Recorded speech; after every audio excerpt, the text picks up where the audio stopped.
Bismillahirrahmanirrahim. Assalamualaikum warahmatullahi wabarakatuh. Anda bersama saya Ustaz Hafizi Al-Hafiz dan insya-Allah hari ini kita akan membincangkan di sebalik 114 nama-nama surah, kita akan sama-sama membincangkan dua surah iaitu surah yang ke-90 dan juga 91 surah Al-Balad dan juga surah Asy-Syams. Tak tahu apa yang kita bincangkan pada dua surah ini? InsyaAllah sama-sama kita dengarkan.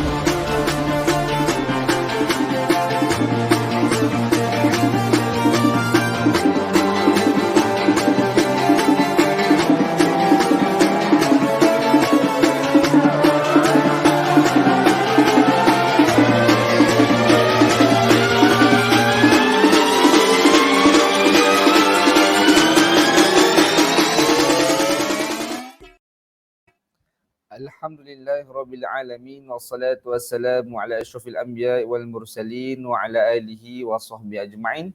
Qala rabbi shrah li sadri wa yassir li amri wahlul 'uqdatam min lisani yafqahu qawli. Subhanaka la ilma lana illa ma 'allamtana innaka antal alimul hakim. Wala haula wala quwwata illa billahil aliyyil azim. Amma ba'. Sekali lagi assalamualaikum warahmatullahi wabarakatuh.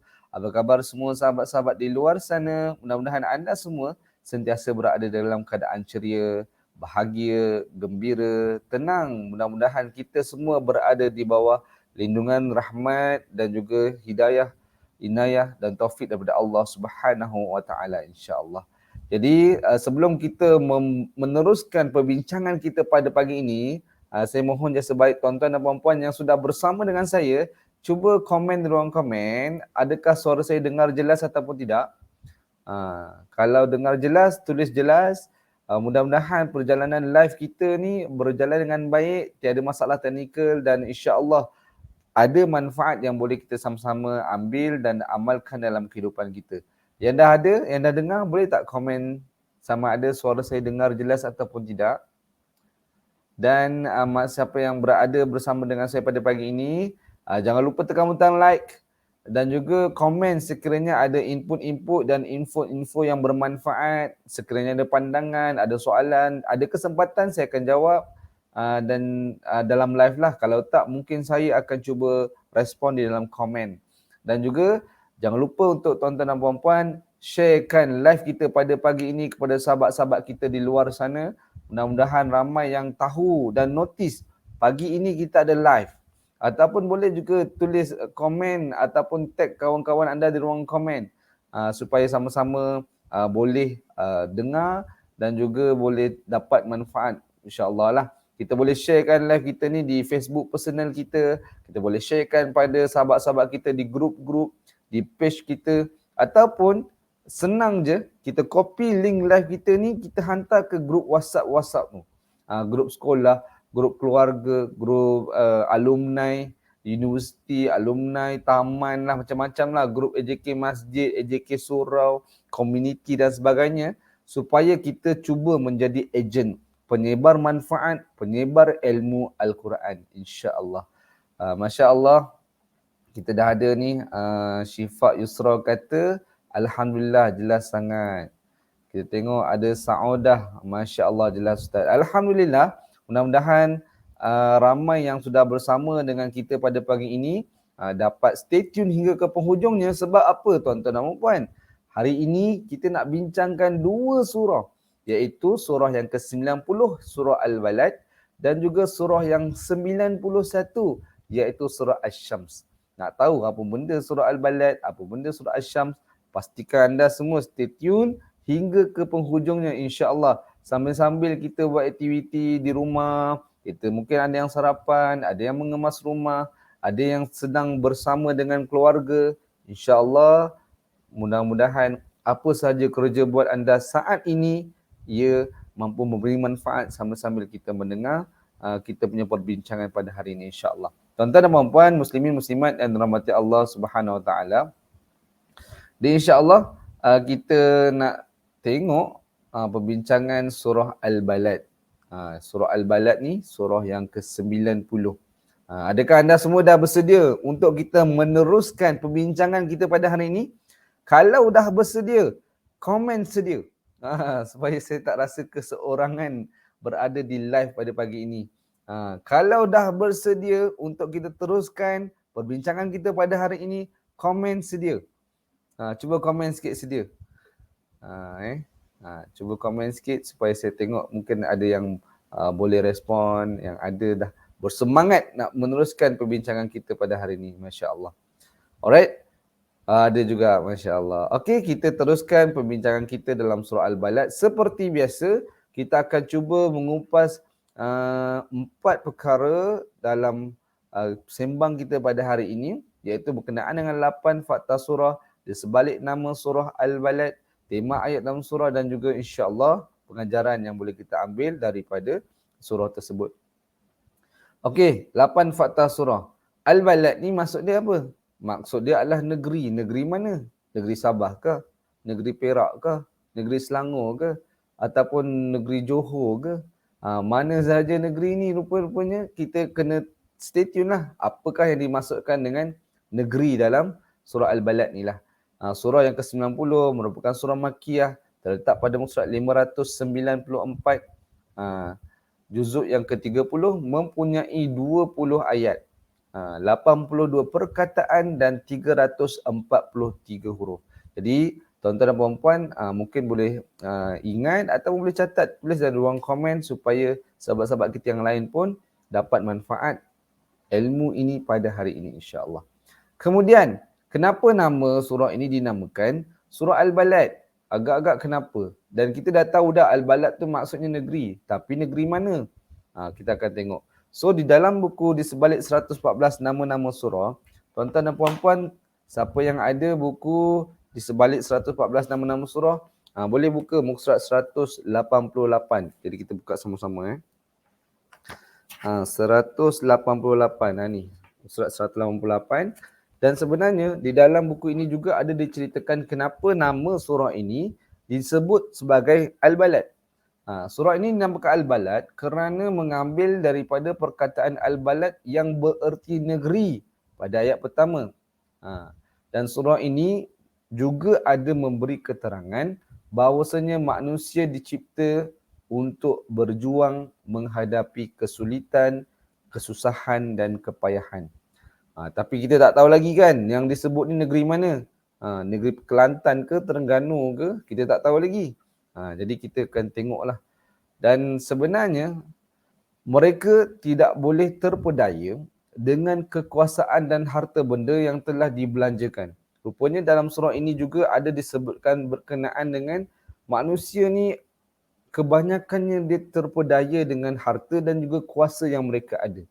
Dan Allah Subhanahu Wa Taala menunjukkan kepada kita dalam surah ini juga ada 2 jalan.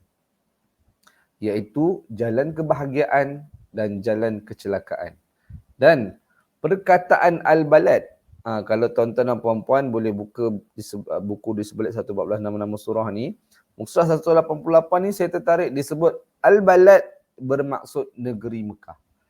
Boleh tolong tulis dalam komen. Al-Balad ini bermaksud negeri Mekah. Kerana Quran dia tidak sebut Mekah dalam ayat ni. Tapi apabila ada al dalam perkataan balad, bermaksud itu negeri yang khusus yang memang sudah dikenali. Dan dalam konteks ini ulama tafsir bersepakat bahawa Al-Balad bermaksud negeri Mekah. Di mana tempat Nabi Muhammad SAW lahir, bermulanya perjuangan Nabi Muhammad sallallahu alaihi wasallam untuk menyebarkan dakwah pada ketika itu, dan itulah namanya Al-Balad, iaitu negeri Mekah. So dah tahu kan Al-Balad tu apa maksud dia? Negeri mana? Iaitu negeri Mekah.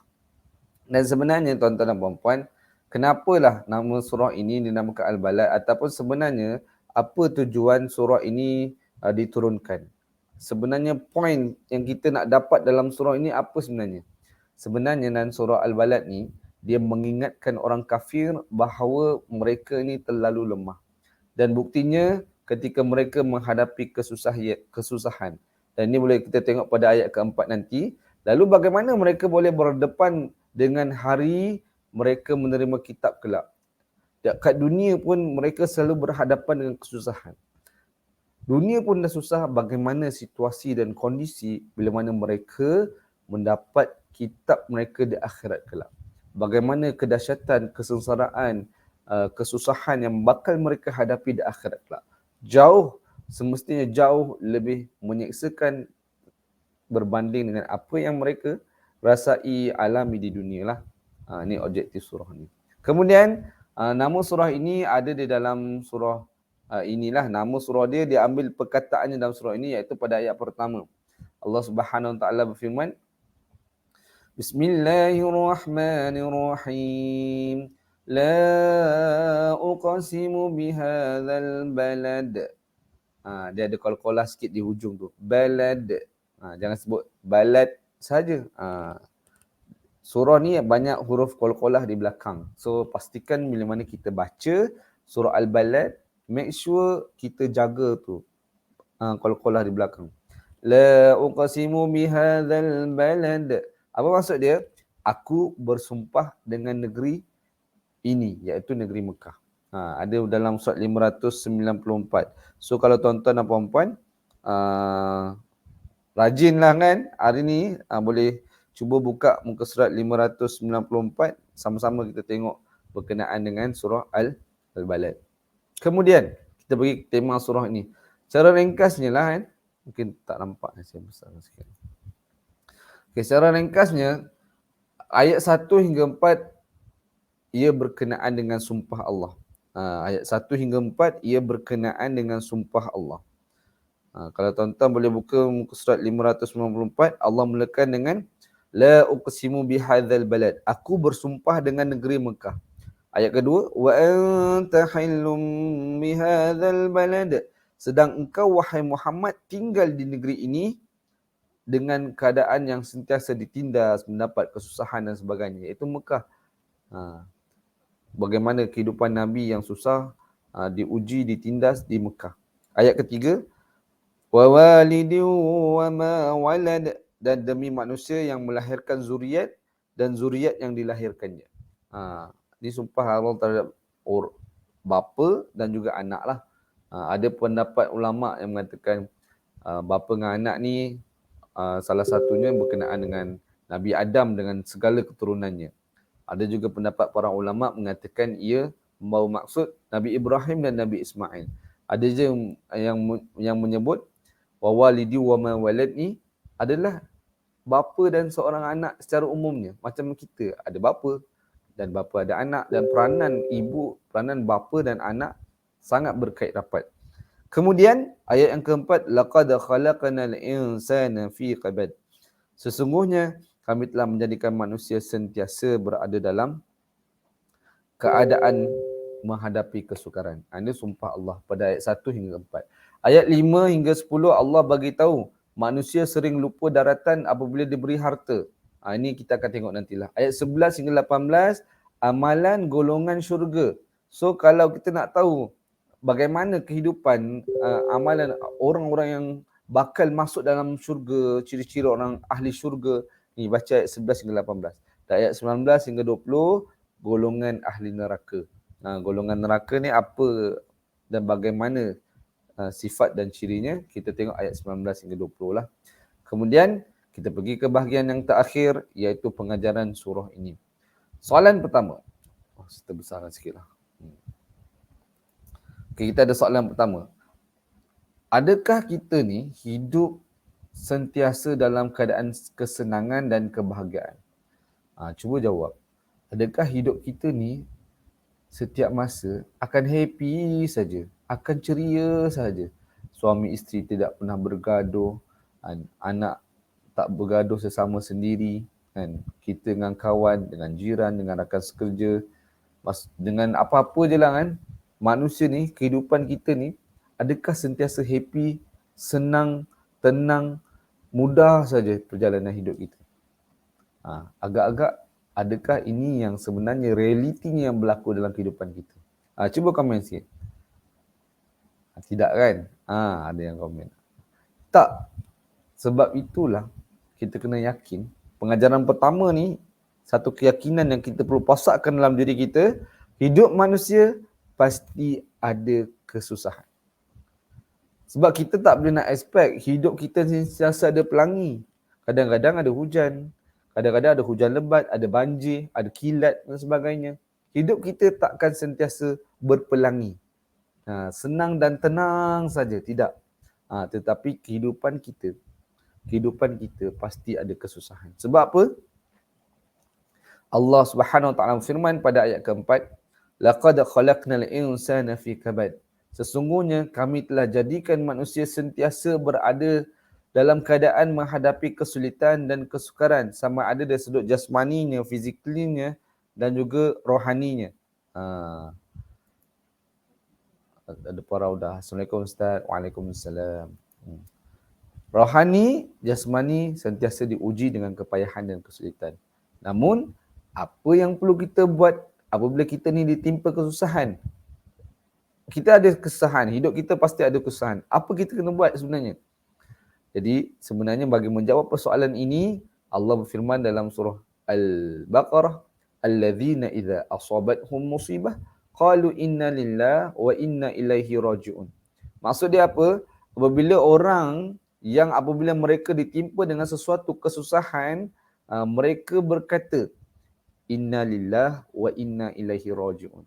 Kita ni kepunyaan Allah, milik Allah. Wa inna ilaihi raji'un, dan kepada Allah jugalah kita kembali. Bukan ayat ni semata-mata kita baca untuk orang yang meninggal dunia dan sebagainya kan. Tetapi ia suatu keyakinan kita ni adalah milik Allah. Bila kita yakin yang kita ni milik Allah, suka hati Allah nak buat apa kat kita. Allah nak bagi senang ke, Allah nak bagi susah ke, memang kita ni berhak mendapat kesusahan. Berhak juga mendapat kesenangan. Tetapi kita tak tahu bila, masa, bagaimana, di mana kita nak dapat senang dan dapat susah. Sebab itulah, apa jua keadaan kita, back to Allah. Jadi, apa yang perlu kita buat apabila kita dapat kesusahan ni, kembali kepada Allah, doa kepada Allah, mengadu kepada Allah, kita lebih dekat kepada Allah, kita mohon supaya Allah bantu menyelesaikan urusan kita. Tapi tuan-tuan dan puan-puan, dalam kita memohon untuk diselesaikan masalah ataupun diberikan jalan keluar, kadang-kadang doa yang lebih afdal adalah kita minta, memang kadang-kadang tak salah untuk kita minta diringankan ujian. Tetapi sepatutnya lebih afdal kita mintalah untuk kita diberatkan iman menghadapi ujian. Supaya dengan iman yang berat, iman yang kuat, kita mampu menghadapi setiap, walaupun sebesar mana pun ujian yang Allah berikan kepada kita. Para Nabi kita nampak ujian dia sangat dahsyat. Nabi Muhammad, Nabi-Nabi yang lain. Tetapi dengan keimanan yang kuat, mereka mampu menghadapi setiap ujian yang Allah berikan. Begitu juga kita. Mintalah kita dikuatkan iman untuk menghadapi setiap ujian yang berat. InsyaAllah. Itu yang pertama. Soalan yang ketiga. Apa yang perlu kita buat jika Allah berikan kita kelebihan harta? Ini ada soalan. Kalau Allah bagi kita rezeki lebih, bantuan ke, kita ada KWSP masuk ke dan sebagainya kan. Apa nak buat sebenarnya? Apa yang perlu kita buat? Sebab tu dalam pengajaran yang kedua ni, dalam surah Al-Balad, gunakanlah harta itu ke jalan Allah.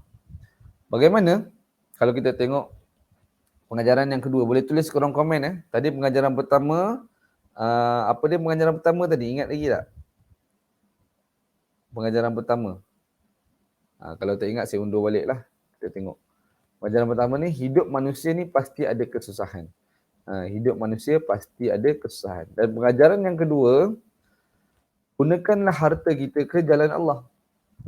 Walaupun kita susah, walaupun kita ni taklah senang mana, apatah lagi orang-orang yang kaya ni, mestilah kena keluarkan harta itu ke jalan Allah. Sebab dalam surah Al-Balad ayat ke-6, boleh tengok sama-sama. Allah Subhanahu wa taala firman, yaqulu ahlaktu malan lubada. Manusia yang demikian keadaannya tidaklah patut ia bermegah-megah dengan kekayaan dan berkata aku telah habiskan harta benda yang banyak ni dalam usaha menegakkan nama dan bangsa. Contohlah, dia kata dia ni telah gunakan harta dia ni untuk kebaikan. Sedangkan ayah sabu allam yarahu ahad. Adakah ia menyangka bahawa tidak ada siapa pun yang melihat dan mengetahui tujuannya menghabiskan harta bendanya itu. Sedangkan Allah tahu apa tujuan sebenarnya mereka gunakan harta. Adakah untuk menunjuk-nunjuk? Adakah untuk nampak mereka ni hebat, mereka ni pemurah dan sebagainya. Sebab itulah apa yang perlu kita buat, bagaimana kita nak keluarkan harta ke jalan Allah. Dalam surah ni dibagi tahu apa yang perlu kita buat jika Allah berikan kita kelebihan harta. Pertama sekali memerdekakan hamba. Ni kalau tak ada dalam surah ni dia ada sebut fakku raqabah. Di antara amal-amal itu bagi orang yang mampu ialah memerdekakan hamba abdi. Ini antara amalan yang tinggi pahalanya, besar darjatnya. Dan yang kedua, au it'amun fi yaumin dhi masqabah. Ini antara amalan orang-orang yang ahli syurga ni. Tadi memerdekakan hamba. Yang kedua, memberi makan pada hari kelaparan. Orang lapar, kita bagi makan. Ayat ke-14. Sebab apa tuan-tuan dan puan? Nak masuk syurga, bukan semata-mata kita jaga hubungan dengan Allah sahaja. Kita jaga solat, kita jaga kita punya puasa, kita jaga kita punya amalan-amalan fardu. Tetapi nak masuk syurga, kita kena jaga juga hubungan dengan manusia. Dalam surah Al-Balad ni, difokuskan bagaimana kita kehidupan sebagai manusia perlu juga membantu dan juga berbuat baik kepada manusia yang lain untuk kita melayakkan diri kita menjadi salah seorang daripada ahli syurga. Kemudian yang ketiga, membantu anak yatim dalam keluarga. Yatiman dha maqrabah. Dan kepada anak yatim dari kaum kerabat. Kadang kita ada anak yatim dalam keluarga kita, dalam family kita, saudara mara kita ada anak yatim, itu yang lebih aula kita bantu mereka. Berbanding mungkin anak yatim di negeri lain yang kita tak kenal dan sebagainya. Aulawiyatnya, keutamaannya bantu anak-anak yatim yang berada dekat dengan kita, saudara mara kita, keluarga kita dan sebagainya. Itu yang ketiga. Yang keempat, bagaimana kita nak gunakan harta kita membantu orang miskin. Au miskinan dha matrabah. Atau kepada orang miskin yang terlantar di atas tanah. Kadang-kadang kita nampak orang miskin di tepi-tepi jalan, ataupun orang-orang yang minta bantuan dan sebagainya. Kita walaupun kita tak tahu ini scammer ke, ini ada tujuan jahat ke, itu antara dia dengan Allah. Tapi antara kita dengan Allah dan kita dengan dia, kita cuba bantu semampu yang kita boleh. Dan yang kelima, antara amalan yang perlu kita buat untuk melayakkan kita menjadi golongan ahli syurga tadi ini, berpesan kepada sabar dan juga kasih sayang. Summa kana minal ladzina amanu wa tawasaw bis sabri wa tawasaw bil marhamah. Selain itu, mereka mengerjakan amal itu dan tidak pula daripada orang-orang yang beriman itu berpesan-pesan dengan orang yang sabar dan berpesan-pesan dengan kasih sayang. Sebab tu kita tengoklah kan, ada orang ni dia suka sangat bantu orang, pergi cari orang-orang yang susah, orang-orang gelandangan yang duduk bawah jambatan. Kemudian dia suka menyebarkan pesanan-pesanan untuk kita sabar, untuk kita kasih sayang. Ini semua Allah yang sayang, Allah sayang kita dan sebagainya. Saya tengok mungkinlah kita boleh mencontohi seperti Abid Liu. Kalau kita tengok kan, Masya Allah, Subhanallah, mungkinlah antara orang yang kita boleh nampak saat ini, dia suka bantu orang susah, suka bantu orang miskin, anak yatim dan sebagainya, dan juga selalu berpesan-pesan kepada kesabaran, berpesan dengan kasih sayang yang saya nampak saat ini dan kita boleh contohi dan ambil semangat yang kita juga boleh apply sama-sama Ustaz Abid Liu. So kita walaupun apa pun yang berlaku, kita boleh contohilah yang mana yang baik tu kita contohi, insya-Allah. Kemudian tadi itulah amalan orang yang melayakkan dalam syurga, iaitu ulaika ashabul maimanah. Ketahuilah bahawa orang-orang yang beriman serta berusaha mengerjakan amal-amal yang tinggi, darjatnya Islam, mereka lah golongan kanan. Golongan-golongan yang masuk syurga. Tadilah 5 tadilah. Pertama, merdeka hamba, kemudian memberi makan kepada orang yang lapar, kemudian membantu orang anak yatim, keempat kita membantu orang-orang miskin, dan yang kelima berpesan kepada kesabaran, dan juga kita berpesan dengan kasih sayang. Dan kesimpulannya mungkin pada hari ini, pengajaran surah Al-Balad, yang pertama kita kena yakin dan percaya bahawa hidup manusia ni pasti ada kesusahan. Yang kedua, gunakanlah harta kita ke jalan Allah dengan cara 5 perkara tadi. Mudah-mudahan kita menjadi ashabul maimanah, orang yang Allah masukkan kita ke dalam syurga, insya-Allah. Mudah-mudahan saya doakan supaya semua yang berada bersama saya pada hari ini, kita sama-sama dapat masuk syurga Allah Subhanahu Wa Taala, insya-Allah. Jadi ini sahaja yang kita nak bincangkan dalam surah Al-Balad. Masih bersemangat ke untuk bersama dengan saya? Untuk kita teruskan surah yang seterusnya, iaitu surah yang ke-91, iaitu surah Asy-Syams. Kita tengoklah sama-sama. Asy-Syams ni surah yang kita selalu baca, dan disunatkan kita baca dalam surah dalam solat duha kita. Selalu digandingkan surah Asy-Syams dengan surah Ad-Duha. Kalau siapa yang mungkin ada yang selalu beramal dengan solat-solat sunat duha kan. Okay, seperti biasa ni beberapa perkara lah yang kita akan bincang pada hari ini. Yang pertama sekali, 8 fakta surah Asy-Syams. Apa maksud Asy-Syams? Asy-Syams bermaksud matahari, dan surah ini merupakan surah ke-91. Surah Makkiyah, terletak pada muka 595, juzuk yang ke-30, 15 ayat. Kalau tadi surah Al-Balad 20 ayat, surah Asy-Syams ini ada 15 ayat, 54 perkataan dan 253 huruf. Dan kenapa nama surah ini surah Asy-Syams? Surah ini dinamakan Asy-Syams kerana mengambil daripada perkataan Asy-Syams yang bererti matahari dalam ayat pertama. So kita dah tahu dah sebenarnya perkataan Asy-Syams ni ada dalam surah ni, iaitu pada ayat pertama. Dan sebenarnya dalam surah ini Allah menceritakan bahawa kaum Thamud telah dihancurkan oleh Allah kerana kedurhakaan mereka, dan itu adalah satu yang sangat mudah bagi Allah. Sangat mudah. Siapa dia kaum Thamud? Kaum Thamud ni Nabi apa? Nanti kita akan tengok. Dan dalam surah ini Allah bersumpah dengan 7 makhluknya. 7 sumpah Allah dalam surah Asy-Syams. Asy-Syams iaitu yang pertama, saya minta maaf ni ada typo sikit, bukan surah Al-Balad, dia surah Asy-Syams. Yang pertama, mungkin boleh tulis dengan komen. Yang pertama adalah Allah bersumpah dengan matahari dan cahayanya. Yang kedua, Allah bersumpah dengan bulan. Yang ketiga, Allah bersumpah dengan siang. Keempat, Allah bersumpah dengan malam. Dah ada siang dan malam. Kemudian yang kelima, Allah bersumpah dengan langit. Yang keenam, Allah bersumpah dengan bumi. Dan yang ketujuh, Allah bersumpah dengan diri manusia, iaitu manusia sendirilah. Jadi ini 7 sumpah yang kita tengok sebenarnya Allah meletakkan ke-7 sumpah terhadap makhluknya sesuai dengan fungsinya, dan juga ada sebab-sebab yang tertentu. Nanti kita akan tengoklah apa perkaitan kita manusia dengan segala penciptaan makhluk-makhluk Allah ni. Kemudian antara tujuan dan objektif utama surah Asy-Syams ni sebenarnya nak dibagi tahu bahawa kemusnahan kalian adalah kerana pilihan kalian sendiri. Ini ayat ke-8. Sebenarnya manusia ni akan binasa disebabkan pilihan kita sendiri. Dan apabila Allah memusnahkan kalian, sekali-kali Allah SWT tidak akan gentar dengan keputusannya dan keputusannya sendiri, kerana keputusan Allah tu sangatlah adil. Ini keputusan yang adil lah pada ayat ke-15. Nak katakan sebenarnya manusia ni menjadi binasa disebabkan pilihan kita sendiri. Kita buat suatu perkara yang tidak elok, maka Allah balas dengan sesuatu yang setimpal dengannya, maka ia disebabkan diri kita sendiri. Dan Allah tidak akan menyesal, tidak akan gentar, tidak akan takut dengan keputusannya, sebab keputusan Allah tu adalah keputusan yang adil. Pada ayat ke-15. Ayat ujung sekali, kita akan tengok.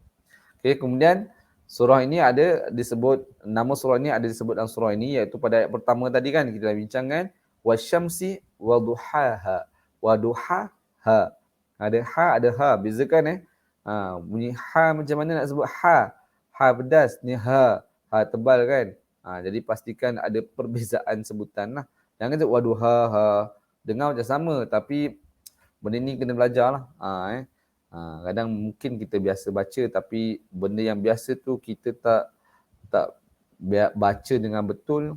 Jadi nak tak nak kita kena belajar lah. Maksudnya apa? Demi matahari dan cahayanya yang terang benderang. Muka surat 595. Kemudian kita pergi tema surah ini. Sebenarnya tema surah ni ringkas saja. Ayat 1 hingga 10 tadi kita dah bincangkan berkenaan dengan 7 sumpah Allah, bukti tanda kuasa Allah supaya kita taat dan patuh, dan juga ayat 11 hingga 15 kisah kaum Thamud dan juga unta. Ini kita akan jumpa dalam surah Al-Syams ni lah. Jadi tuan-tuan dan puan-puan, muslimin muslimat yang dirahmati Allah SWT sekalian, bagi siapa yang baru masuk bersama dengan saya, sekarang ni kita sedang membincangkan surah yang ke-91. Dan kita sebenarnya baru je bincang surah yang ke-90 iaitu surah Al-Balad, dan sekarang 91 iaitu surah Asy-Syams. Kita dah ke bahagian yang seterusnya ni. Pastikan anda semua bersama dengan saya untuk kita sama-sama tengok pengajaran surah Asy-Syams. Pengajaran pertama, jadilah manusia yang taat sebagai makhluk Allah Subhanahu Wa Taala. Ini pengajaran pertama. Boleh tolong tulis dalam komen. Pengajaran pertama adalah jadilah manusia yang taat sebagai makhluk Allah. Sebab apa? Allah bagi tahu dalam surah Asy-Syams pada ayat yang ke-7, wa nafsin wa ma sawwaha. Maksudnya demi diri manusia yang menyempurnakan kejadiannya dengan kelengkapan yang sesuai dengan keadaannya. Allah dah bagi tahu dah, Allah menciptakan manusia mempunyai anggota badan dan setiap itu semua berfungsi mengikut kesesuaiannya. Kenapa Allah bagi kita satu mulut saja dan dua telinga? Kenapa? Dalam surah ni, dalam surah Al-Balad, ada diceritakan juga tentang perihal telinga dan juga mulut. Sebenarnya lah Allah menceritakan dalam surah Al-Balad tentang mata, ainain dan juga mulut. Kenapa Allah bagi kita dua biji mata dan juga mulut? Tu boleh tengok dalam surah Al-Balad. Tapi kita kena fikir juga dalam surah Asy-Syams ni ayat ke-7, Allah bagi tahu setiap penciptaan tu ada tujuan dan sesuai dengan fungsinya. Antaranya mata kita ada dua, mulut kita satu, telinga kita dua. Kenapa Allah tak bagi kita mulut dua? Mungkin Allah nak bagi tahu sebenarnya biar kita ni kurang bercakap tapi lebih banyak mendengar. Kan? Bercakap bila perlu.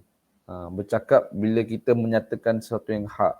Bukannya bercakap untuk kita bertambah dosa. Sebab apa tuan-tuan dan puan-puan? Kerana mulut ni kan, dia ada kaitan dengan iman kita. Sebab dalam satu hadis Nabi SAW bersabda, tidak istiqamah iman seseorang selagi mana hatinya tidak istiqamah. Dan tidak istiqamah hati seseorang selagi mana lidahnya istiqamah. Mana berkaitan iman, hati, iman ni, kalau iman kita nak istiqamah, kena hati kita istiqamah.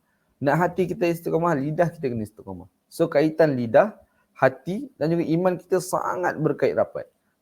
Sebab tu setiap anggota badan kita berfungsi dengan baik. Kenapa hidung ni lubang dia ke bawah?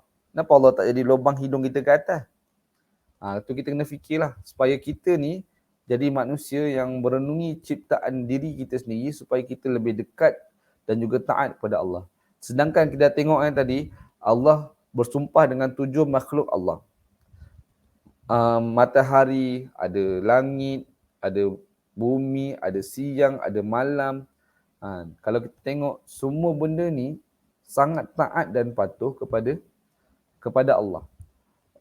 Kalau kita tengok matahari, bumi kan, dia berpusing mengikut dia punya orbit, dia punya laluan. Kalaulah tiba-tiba, kalau kita tengok matahari, bumi ni, dia tiba-tiba satu masa tu dia rasa dah bosan dah. Asyik buat benda yang sama je, pusing kan. Cuba dia nak lari sikit.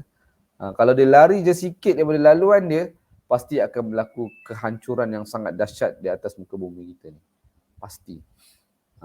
Tetapi itu tidak berlaku sebab mereka ni taat. Sedangkan itu je tugas mereka kan. Tetapi kita yang diberikan kesempurnaan ciptaan, mempunyai fungsi-fungsi yang sesuai dengan penciptaannya, sedangkan Allah bagi kita segala-gala macam kelebihan, tetapi kitalah makhluk Allah yang tidak taat. Ramai makhluk, ramai manusia yang memilih untuk tidak taat kepada Allah SWT. Sebab apa? Nanti kita akan tengok. Fa'alhamaha fujuraha wa taqwaha. Serta Allah ni mengilhamkan kepada kita untuk mengenal jalan yang membawa fujuraha, kejahatan, dan membawa kepada ketaatan. Sebab Allah ni sentiasa mengilhamkan kita ni dengan dua jalan. Jalan, ada pilihan nak buat baik, ada pilihan nak buat jahat. Tetapi kita tengok soalan yang pertama. Adakah manusia memilih untuk taat? Allah bagi ilham nak buat baik dengan buat jahat ni. Nak buat taat ataupun nak buat maksiat. Tapi apa pilihan kita? Kalau kita tengok dalam surah Al-Balad tadi, kita kaitkan dengan surah Al-Balad ayat ke-10. وَهَدَيْنَاهُ النَّجْدَيْنِ. وَهَدَيْنَاهُ النَّجْدَيْنِ maksudnya apa?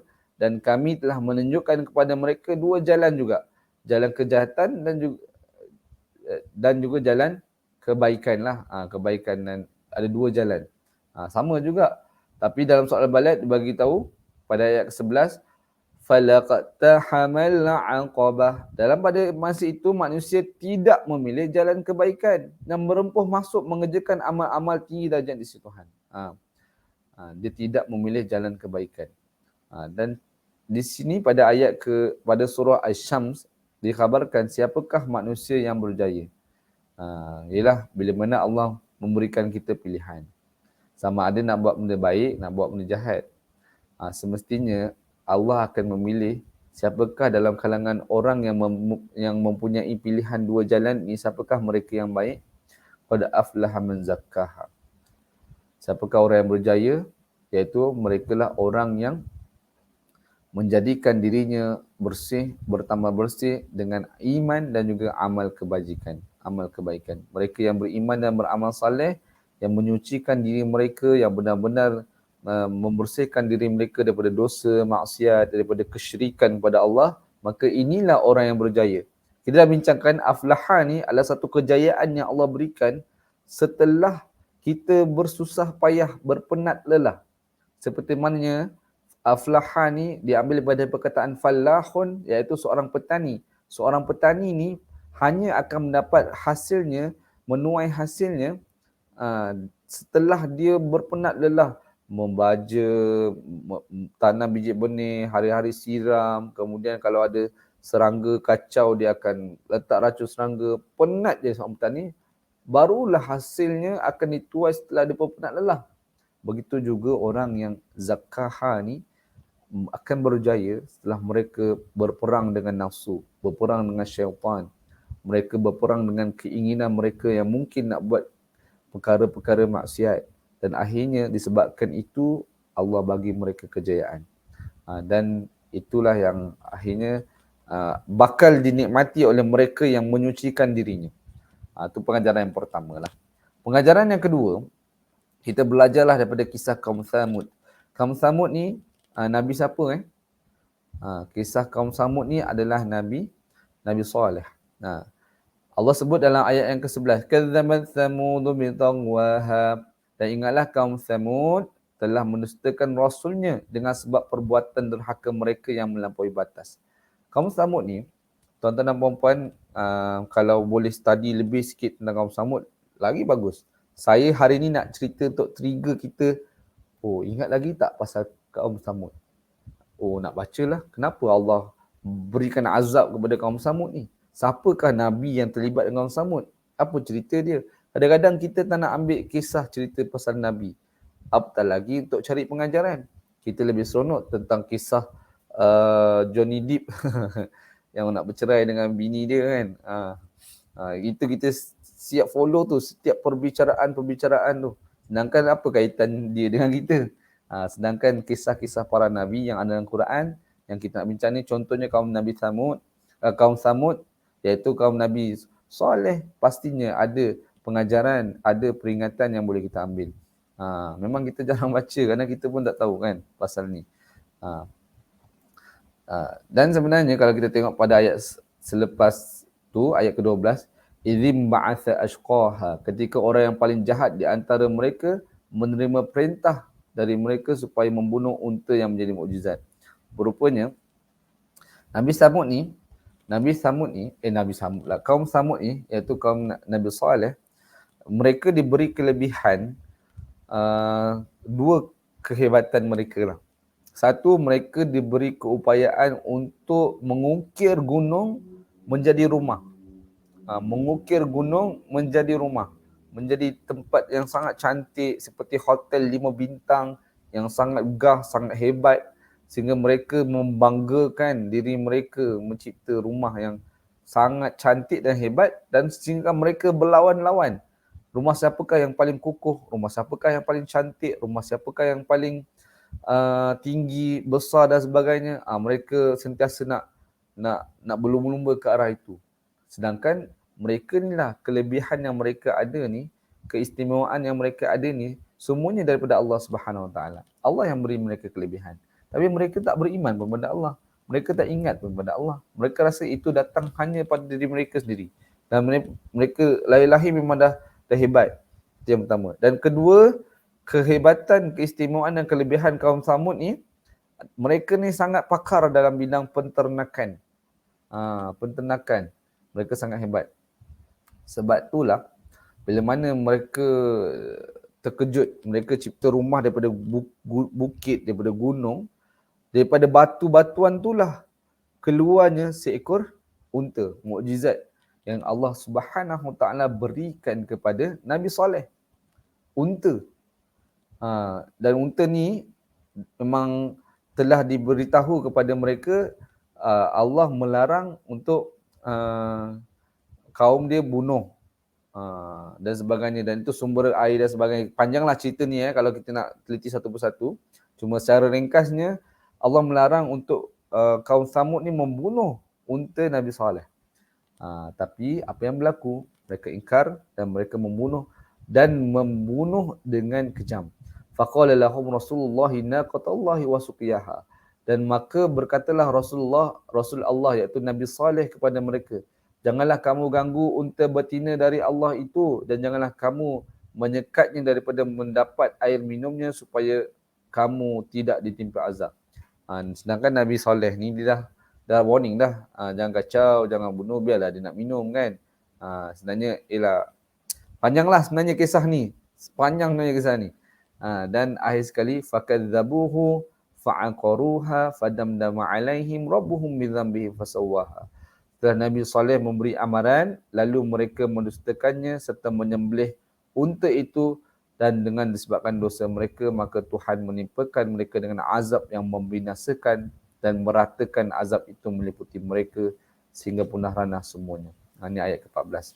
Dikhabarkan bahawasanya yang berlaku pada mereka ni akhirnya dengan keingkaran mereka kepada perintah Allah, dan mereka tidak beriman kepada Nabi mereka, mereka pula melakukan segala apa yang telah dilarang, maka akhirnya semua itu pilihan mereka. Sebab manusia kan ada pilihan. Tadi kita dah bincang dah. Wahadainahun najdain pada surah Al-Balad. Dan Allah juga fa'alhamaha fujuraha wa taqwaha dalam surah Asy-Syams. Mengilhamkan kita ada jalan kejahatan, ada jalan ketakwaan. Jadi pilihan di tangan kita. Manusia ada pilihan. Apa yang kita boleh belajar, manusia ada pilihan. So kalau kita salah buat pilihan, kita pilih untuk ingkar, kita pilih untuk jalan maksiat dan bukannya jalan taat, maka kita akan diberikan balasan. Walaupun tak terbalas di dunia, sebenarnya di akhirat nanti balasannya jauh lebih dahsyat lagi, teruk lagi. Jadi itulah yang kita kena sama-sama fokuskan supaya kita ni sentiasa berusaha memilih perkara yang baik berbanding dengan perkara yang tidak baik, dan kita belajar daripada kaum Samud supaya kita sentiasa taat dan patuh kepada arahan Allah Subhanahu Wa Taala. Kesimpulannya macam tadi, yang pertama, jadilah manusia yang taat. Yang kedua, belajarlah daripada kaum Samud. Mudah-mudahan perkongsian pada hari ini mendapat manfaat, dan insya-Allah jangan lupa untuk anda like dan juga sharekan live ini sebanyak-banyaknya kepada sahabat-sahabat kita di luar sana. Mudah-mudahan mungkin dengan kita punya usaha yang sedikit ini manfaatnya besar di sisi Allah Subhanahu Wa Taala insya-Allah. Wallahu alam, saya rasa itu saja perbincangan kita hari ini. Pastikan anda semua bersama dengan saya pada minggu hadapan.